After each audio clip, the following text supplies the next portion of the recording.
देश दुनिया की तमाम बड़ी खबरों को देखने के लिए हमारे चैनल को सब्सक्राइब करें और बेल आइकन को दबाएं ताकि सबसे बड़ी खबर सबसे पहले आप तक पहुंच सके। आइए आपको दिखाते हैं इस वक्त की सबसे बड़ी खबर। शिवसेना यूबीटी के सांसद संजय राउत ने एनईईटी पेपर लीक और जेनजेड के मुद्दे को लेकर बीजेपी सरकार पर तीखा हमला बोला है।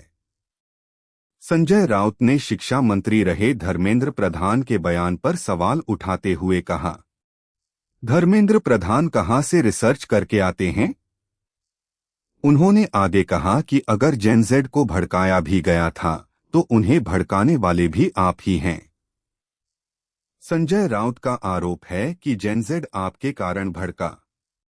उन्होंने शिक्षा मंत्रालय के कामकाज पर सवाल उठाते हुए कहा कि एनईईटी के पेपर लीक हुए, परीक्षा की तारीखें बार बार आगे बढ़ाई गईं, ऐसे में लोगों का आक्रोशित होना स्वाभाविक है।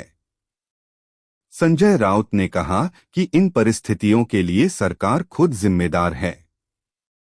अब एनईईटी विवाद और जेनजेड के मुद्दे पर संजय राउत के इस बयान को लेकर राजनीतिक बयानबाजी और तेज होने के आसार हैं। धर्मेंद्र जो प्रधान जी है कहाँ से रिसर्च करके आते हैं?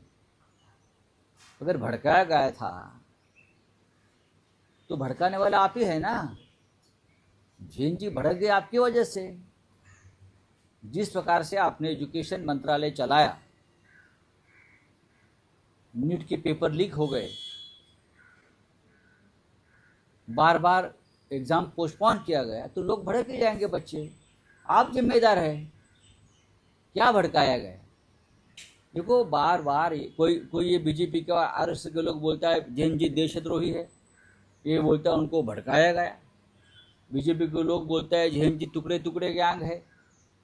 एक बार बैठकर एक मीटिंग लीजिए आप लोग, धर्मेंद्र प्रधान जी, फिर प्रधानमंत्री मोदी जी, फिर उनके राष्ट्रीय अध्यक्ष नितिन नवीन जी, आरएसएस के प्रमुख, एक बार सब बैठ लीजिए परिवार और तय कर लीजिए जैन जी के बारे में, युवाओं के बारे में उनकी क्या राय है।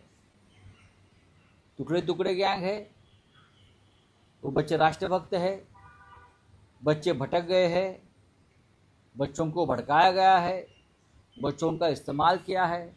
एक बार तय कर लीजिए और फिर सामने आइए, अलग अलग बात मत करिए। एमपी जो मिलने गए थे मोदी को, उस बारे में क्या कहना आपको? क्योंकि ये देखा जाएगा तो एकनाथ शिंदे बोलते हैं कि महाशक्ति है उनके पीछे, अभी ये मिलने गए खासदार होते हैं।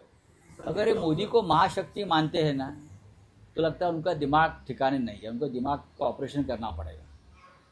ये महाशक्ति वगैरह कुछ नहीं, खत्म हो गई।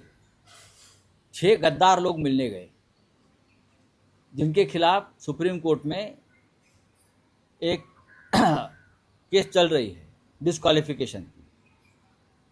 उसके बाद यहाँ सुप्रीम कोर्ट में पार्टी का सिंबल और पार्टी के स्वामित्व के बारे में केस चल रही है।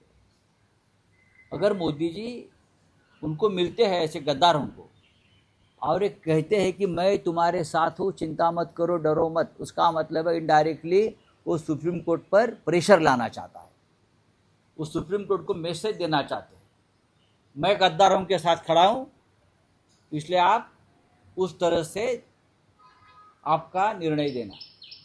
ये इनडायरेक्टली प्रेशर टैक्टिस है सुप्रीम कोर्ट के ऊपर और एक गलत है। मोदी जी किसको सपोर्ट कर रहे हैं? गद्दारों को। संविधान के खिलाफ मोदी की